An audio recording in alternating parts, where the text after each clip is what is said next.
My name is Shula Khanna, and I'm the events coordinator at Books for Magic. I just want to start by thanking you all so much for joining us tonight, including those tuning in virtually, even though you can't see me, as we celebrate the release of Bibliophile, Diverse Spines, written by Jamise Harper and Jane Mount, which they will be discussing tonight with Arianna Davis.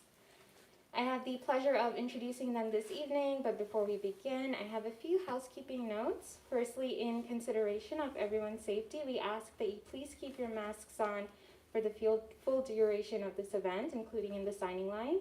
The signing line will be taking place at the desk near the door that you entered through. If you would like to purchase additional copies to be signed, please do so at the back register. To those tuning in from our YouTube live stream, you can purchase your copy of the book via the link in the description or simply type booksauremagic.net/diverse-spines and it will take you to the right place. Lastly, there will be time for audience questions later, and we will be conducting a hand-raised Q&A, so make sure to prepare your questions for that time. So a bit about the book, for those of you who may be unfamiliar, Diverse Spines is a richly illustrated and vastly inclusive collection that uplifts the works of authors who are traditionally underrepresented in the literary community. This book has reading recommendations from authors of color designed to help us expand and decolonize our bookshelves, as well as many profiles on bookstores owned by Black and Indigenous people. And as you can see, it's a beautiful volume illustrated by Jane Mount herself. So just holding up the book over here for the live stream people. Jane Mount is an illustrator / designer / writer / thing maker, and particularly makes things for people who love books. She is the creator of Ideal Bookshelf, the author and illustrator of Bibliophile and Illustrated Miscellany, the author and co-author with Jamise Harper of Bibliophile, Diverse Spines, and the illustrator and co-author of My Ideal Bookshelf. She lives in a log cabin on Maui with her husband, 3 weird cats, and a speckled dog. Jamise Harper is an avid reader, wine enthusiast, influencer, and champion for amplifying marginalized voices. A passion for reading diverse books led her to create the Diverse Minds hashtag and Diverse Minds book community on social media, which highlights literature by Black women and women of color. She's the co-author with Jane Mount of Bibliophile, Diverse Minds, and creator of Spines and Vines, a blog dedicated to book and wine pairings. Jamise is a member of Delta Sigma Theta Sorority Incorporated and lives in the Washington, D.C. metro area.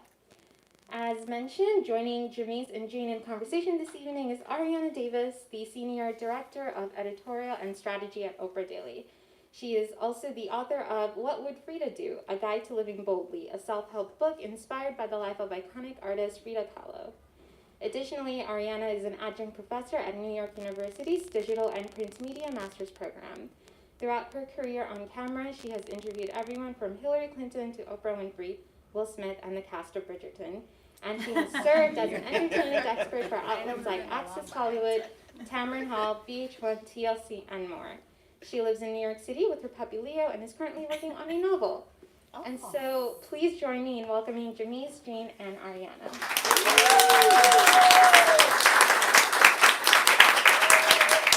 Jamise and I can still be friends even though I'm an AK and she's a Delta. It's fine. All of my best friends are AK, so we're good.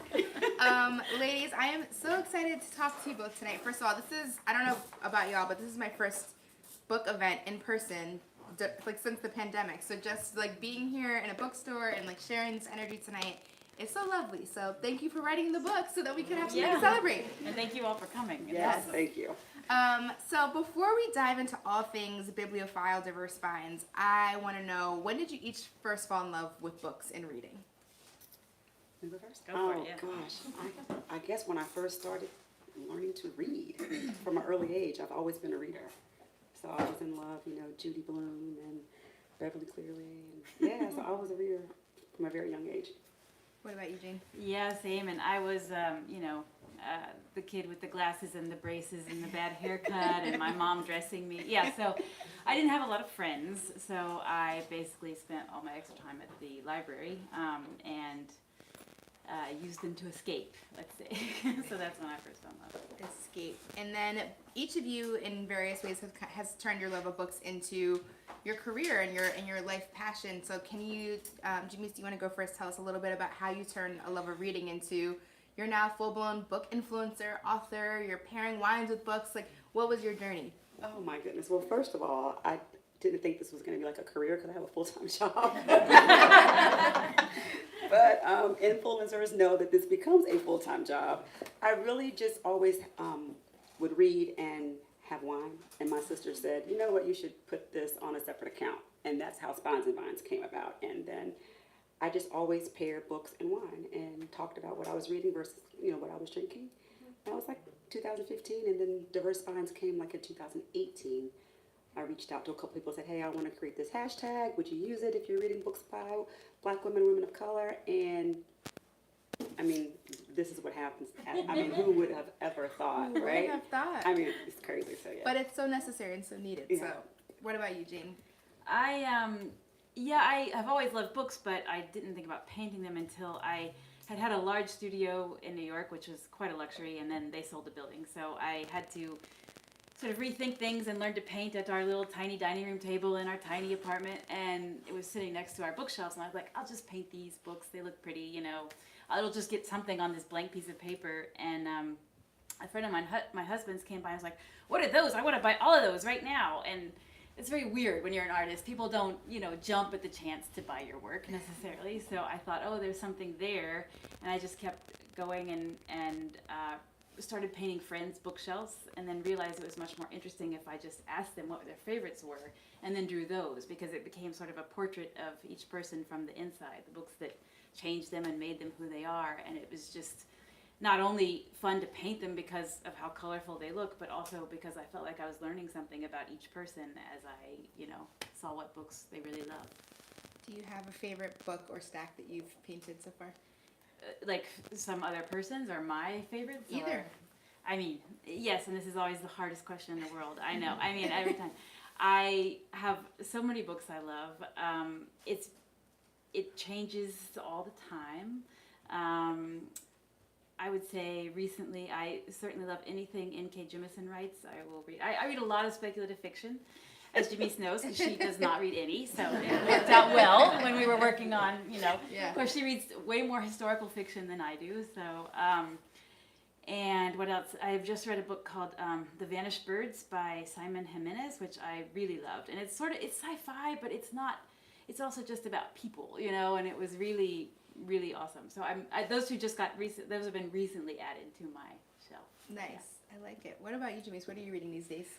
Oh my goodness. So I just finished, for the second, I read it twice, The Love Songs of W.B. Du Bois. Oh my God. 816 pages. I just worked on a reel today about this book. I loved it that much. I was like, must be a reel. So I read it when I received the art, but then I listened to the audiobook. So I really, really love that book. And then The Personal Librarian is amazing. If you haven't read it, it's a great book. Who knew? The librarian for J.P. Morgan was a black lady who was passing as white. She's from Washington, D.C., so it's a great, right? Wow. Right, So it's a great story. And then 7 Days in June, I'm gonna write that down. and How the Word is Passed by Clint Smith. Uh-huh. Yes, that's what I've read and You went loved. to my college. Yeah, I know. And so Shouting in the Fire, that's what I'm reading right now, by Dante Stewart, just came out last week. Nice. Yes.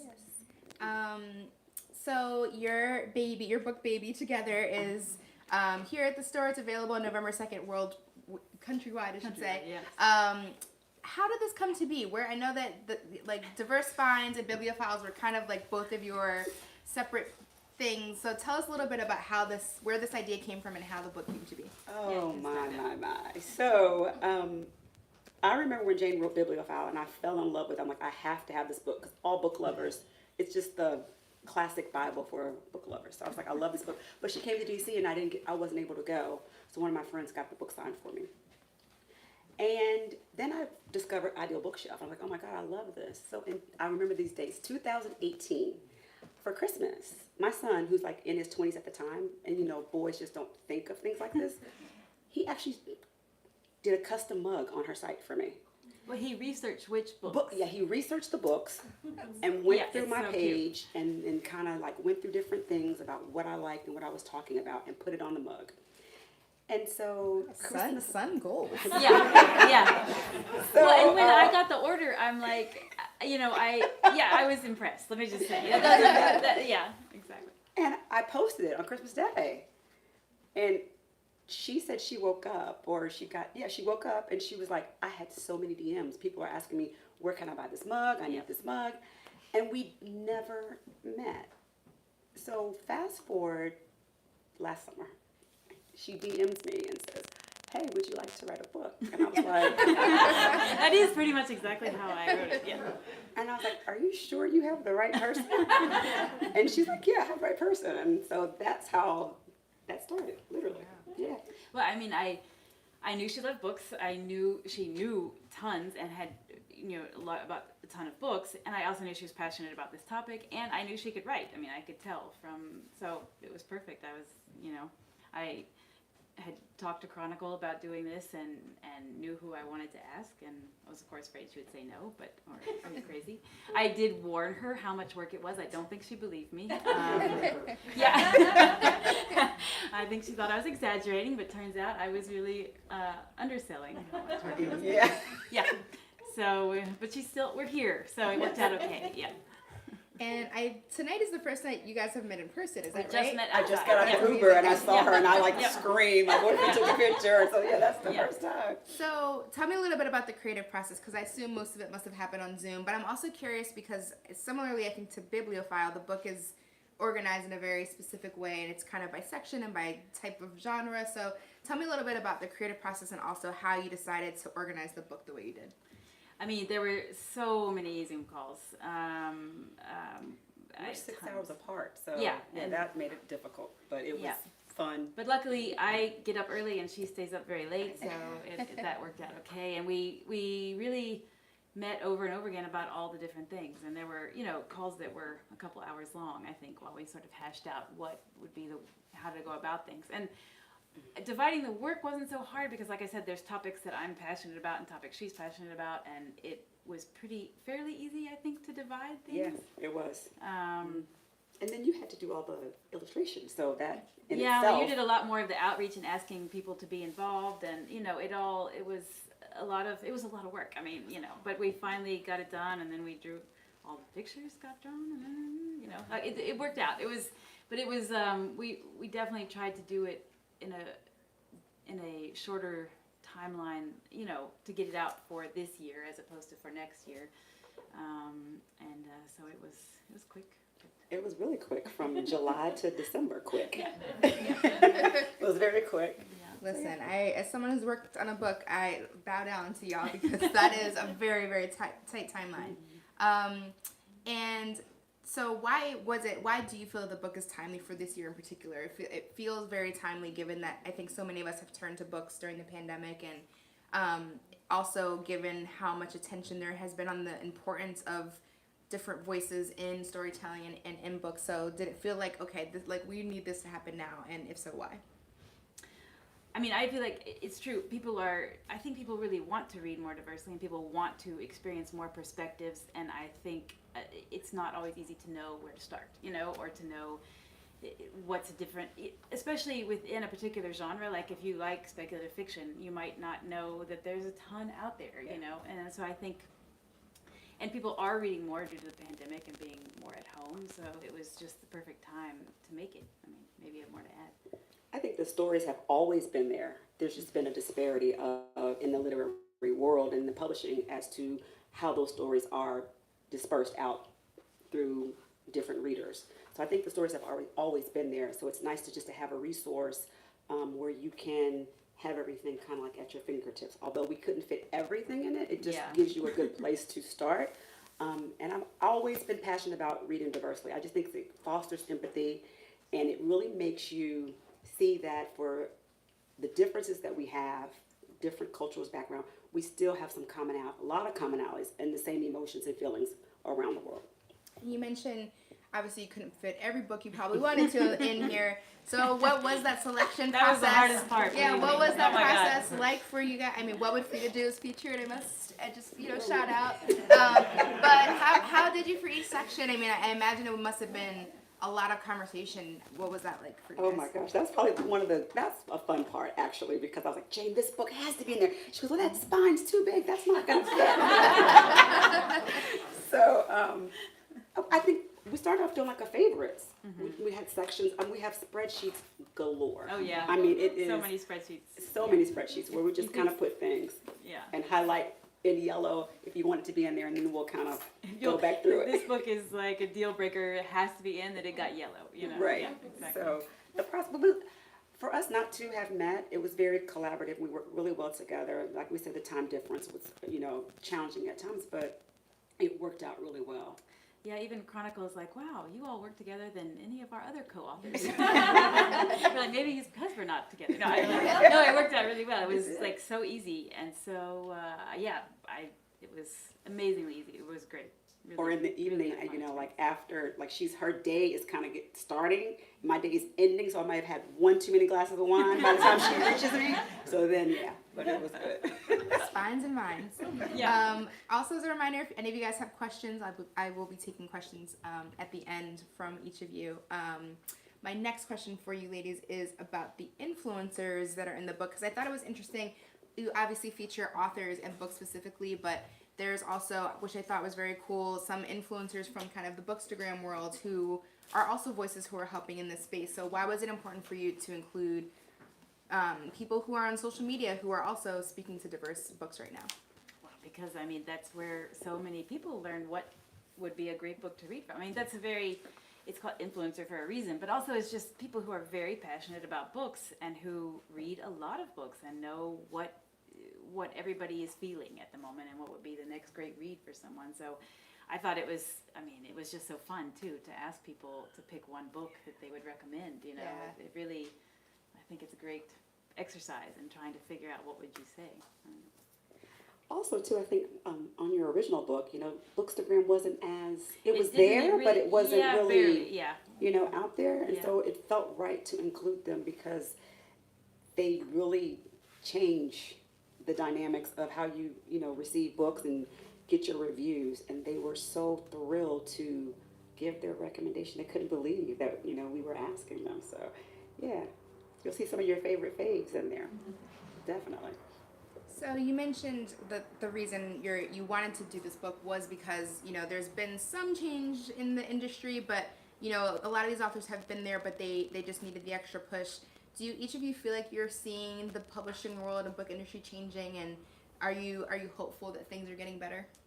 I mean, it definitely seems that way, but sometimes I wonder if I'm inside a Bookstagram bubble that is not necessarily how it actually is if you're trying to get published. I'm not really 100% sure on that. It definitely seems like people are more open to reading books by so many more different kinds of authors, and that publishers are responding to that, but I don't have any numbers to base that on, really. Yeah. I'd have to say, I don't know, because think about summer 2020, we were going through this whole racial reckoning, throughout the country, and so that's kind of how when we started writing this book, and I think that I don't know if we're actually giving it a push, because in some communities, in Black and brown communities, the people know about these books, they know that they exist, and so I think in other communities, white communities, that it shines the light on stories that people need to read and become familiar with. Mm-hmm. So I think that's why it's important as well. Do each of you, is this like picking a favorite child, but do each of you have a favorite section from the book? A favorite part? Well, you're very proud of your Read Around the World section. I am, okay, let me tell you. I'm very, very proud of Read Around the World, because I remember telling Jay, I'm like, oh my gosh, and I said, okay, I'll take that part. Wow. So I'm proud of Read Around the World. I'm also really proud of the very front, because that's my grandpup. That's my son's dog, and so I'm really proud of that. And I love historical fiction. And because Jane is like the best, I love the end because I didn't know that she was going to include a photo of my dad. And when I tell you that everything you put on the internet stays forever, So through our last meeting, we looked at this book maybe 1,000,000 times, and I'd seen the acknowledgments so many times. And we get to the end, so I guess they kept it a secret. And when I finally saw it, I like burst into tears. I'm good now, so I'm fine. I got all the crying out. But you know, he's deceased, but she put his picture there. I'm like, where did you find Chevelle on the internet? So those are my favorite parts. But I like the classics, historical fiction. Gosh, there's so many. I love poetry and I like healing. Essays. I mean, everything. I can't pick. Just like every chapter.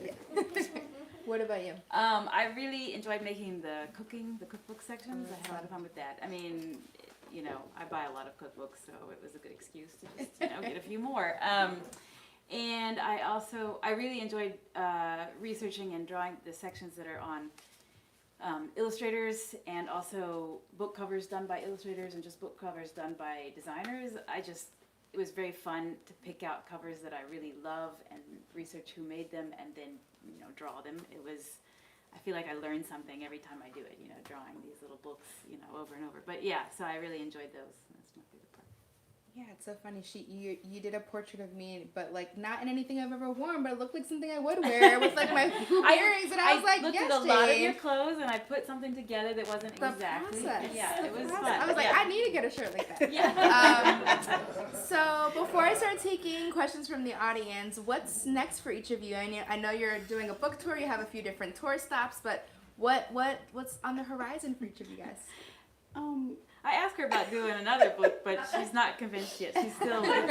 We shall see. But the book tour, we're going to do the book tour. You know, but I don't know what's next for me other than going to work. What is your day job?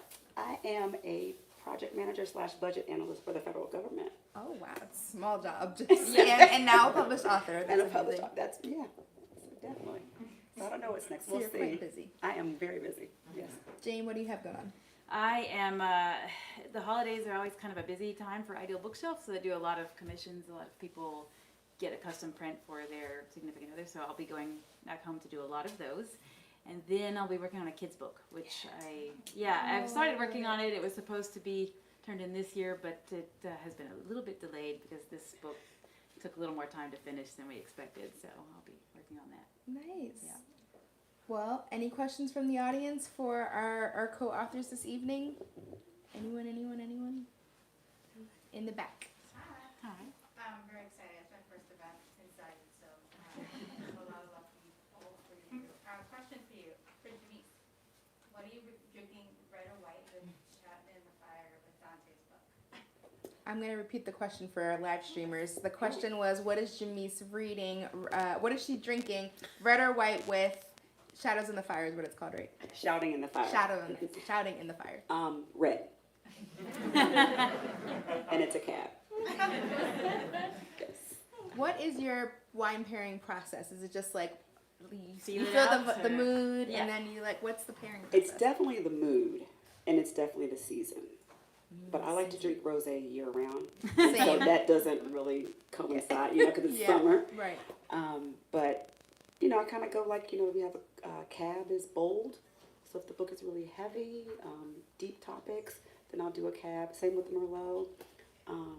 With the white, I don't know, fruity and fun, romance. That's kind of rosé too. So it just kind of seems how it feels. There's no rhyme or reason. I'm not a professional. I mean, I just like wine. I'm not a like professional. wine. I just like wine. Yeah. So yes. Don't we all? Yes. Yeah. Any other questions? Right here in the front. How did this change your life? The question was, how did this change your life? We will find out. It's changed because I just, wow, it stretched me. I thought I had really been stretched in my day job. And so, which I had, but this is just a different, you know, stretch for me, collaborating in a long distance environment. But we'll see how it changes. I mean, I don't know, like Jesus, we may or may not write another book. I don't know. But it was just, it's never, I can say this, writing a book was never on my bucket list. And so it's kind of like one of those things that you're extremely grateful for and thankful because it kind of just happened. And so I'm just soaking in every moment because if it wasn't for her, I wouldn't be doing this. Yeah. Other questions? Anyone else? Right in the green. What was the hardest and easiest part of writing a book? Like, what was your favorite part, or what was most challenging? The question is, what was the hardest and easiest part of writing the book? That's what you said. Oh my gosh. In a way, the easiest part was kind of choosing the books because you can just look, keep looking and researching and reading until you pick them. I'd say the hardest part is then trying to pick certain ones out and distill information about them into small enough bits, but that you get a real feel for something without still being able to highlight a lot of different books, like fitting everything into these pages. I mean, we could have made this book twice as thick easily. We had so much stuff we wanted to say, and so many books we wanted to pick out and talk about, and it was basically half of the project was reining each other in, I would say. Yeah. What about you? Hardest, not being able to put in everything. Yeah. Trying to decide, and then oh my gosh, after you turn the book in, and then all the Oh, books and then come all the out. books come out. Every after, Tuesday, it's just like a nightmare. I'm just You're like, stay off of Instagram Yeah. on Tuesday, Yeah. because all the new releases come out. So that part was really hard. Kind of like making peace with that. Okay, our book is done. We can't add anything to it. The easiest part. Oh my gosh, the easiest. I don't know. I think the easiest was kind of like when Jane would say, "Okay, how does this look?" And I'm like, "Oh my God, I love it." Especially with the illustrations, just saying, "I love it. It's perfect." She's like, "Okay, wait a minute. You can't. I love it." So that was the easiest part, because once she put something in front of me, it was just, her work, so it's just always gorgeous. And so I was like, "Okay, this is the easy part." Saying, "Okay, that's good. That's good." Other questions? Right here. Not a question, but just a thank you. I love all the sections in the book because it really does make us all round characters. I see, I love to cook, I love poetry, and to see diverse authors that I can explore is just wonderful. Thank you. Thank you. For those streaming, that was a thank you for all of the work that they did in the book and it being well-rounded from poetry to cooking to all of the things. And we've got a question from the hubby. For Jane, when did the light bulb go off, I guess, in your life, when you knew, especially from the illustration side, that you were onto something to actually make a life out of it, or career? The question, sorry, I'm going to repeat sorry, for the yeah, streamer, for the totally. streamers. The question is for Jane. When did she know when did the light bulb go off that she could make a career out of this? That's a great question. Definitely the light bulb went off that something was very special that day when our friend wanted to buy those paintings of books. But I didn't really think it would be a career at that point. I think it was, I would say probably a couple years later, it took, when I realized one holiday season, I think I got a little bit of press in In Style or something, and then I got a ton of orders. I mean, a ton, and I was not prepared. I was completely not prepared, and I basically from November 9th or something to Christmas did nothing but paint books. I mean, nonstop, and I was so tired by the end, but I thought, okay, I can do this. This I can turn into something. So that was when it really turned the corner, and I had been consulting, doing internet stuff before that, and after that was when I kind of gradually just completely quit that and focused all on this, all on books. I mean, then I had to expand it in other ways, like to make other products that are book related that can be sold in bookstores to really be able to make a living out of it. But that was when I knew there was something special enough that many people. I mean, here's the thing, after Christmas, a few days after Christmas, I will get the best emails in the world where people who bought a gift for someone, they commissioned someone to me to make a custom print for someone of their favorite books. They will send me these emails that are just the best emails you've ever seen in your life, where they're like, I gave this as a gift and the person cried, and there's nothing better to me than enabling happy tears. To me, that's just the best feeling in the world. So that's sort of when I knew when it was a perfect gift for someone. Yeah. Sorry, that was very long-winded. No, that was good. No, but also very interesting. Any other questions for our co-authors tonight? Right here in the pink. I'm an elementary librarian, so when you said a book for kids, I got very, very excited. Is there anything else you can tell us about It is also about books or books related, and it's about. I probably shouldn't tell too much since it's not done yet, and I don't want to also, promise anything that then suddenly changes because it's a long process. Kids' books, longer than I knew, much longer than any other book, I will say. It's about how books are magic, basically, and how they can, exactly, and how they can help you find your way in life and figure out how to be in the world, I think. And here in the stripes. Follow-up question, why do children's books take longer? It's Why, interesting. sorry, the question is, why do children's books take longer?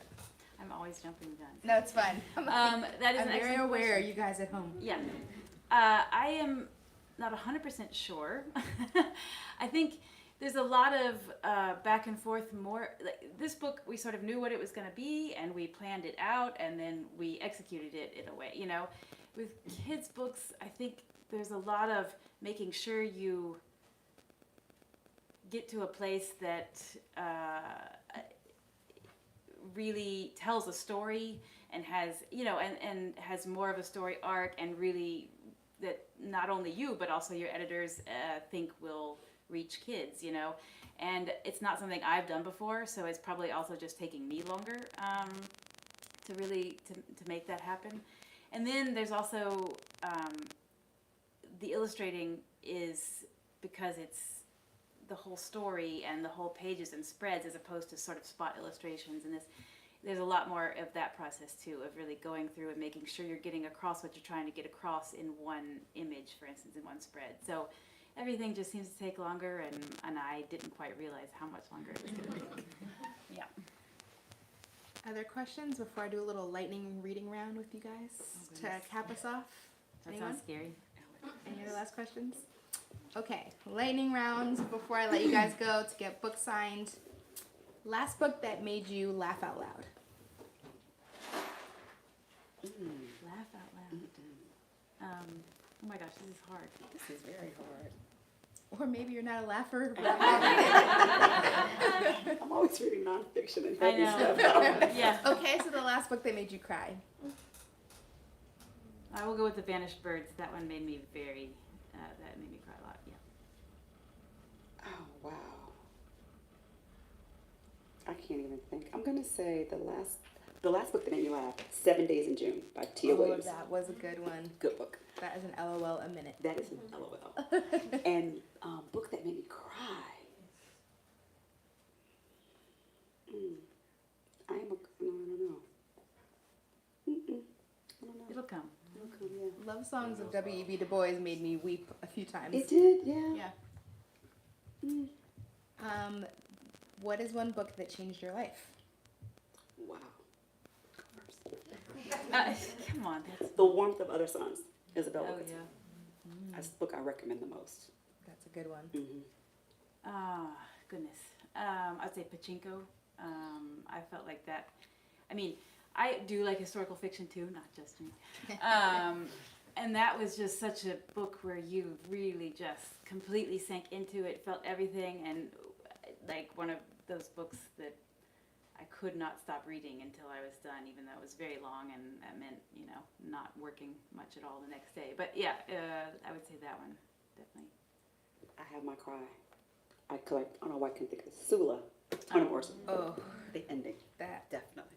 Toni Morrison knows how to evoke a tear. That's it. Sula. And then my last one for you guys is the last book that felt like a warm hug, or a book that you would recommend that for anyone who just needs maybe a little uplifting right now.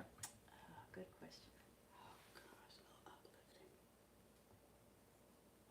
The Personal Librarian is really good. I'm going to go with that one again because it's really a good book. I would say Alex L's book. Oh, yeah. After the Rain. Yeah, After the Rain. Yes, Oh, I exactly. read that. That was sort of in terms of uplifting and trying to get you through these times. Yes. Um, Where to Begin? Cleo Wade.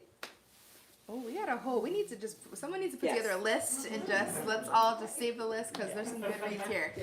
Well, before I let you ladies go, my last final question is what do you hope people will take away from this book? What is it that you hope people will get from having it on their shelves or their coffee tables?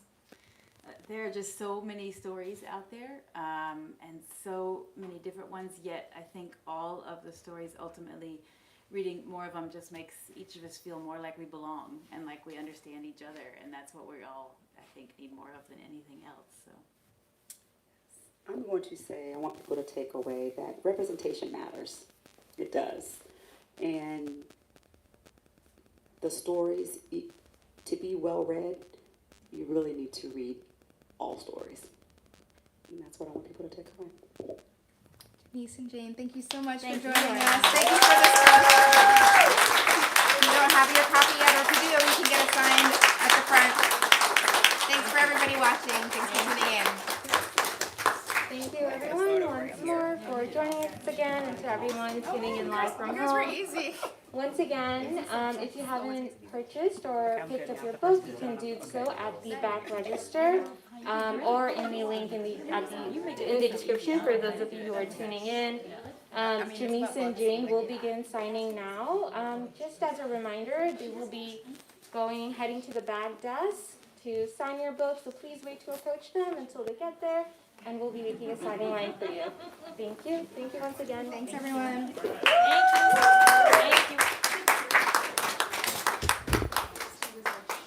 I now want mine and to read the personal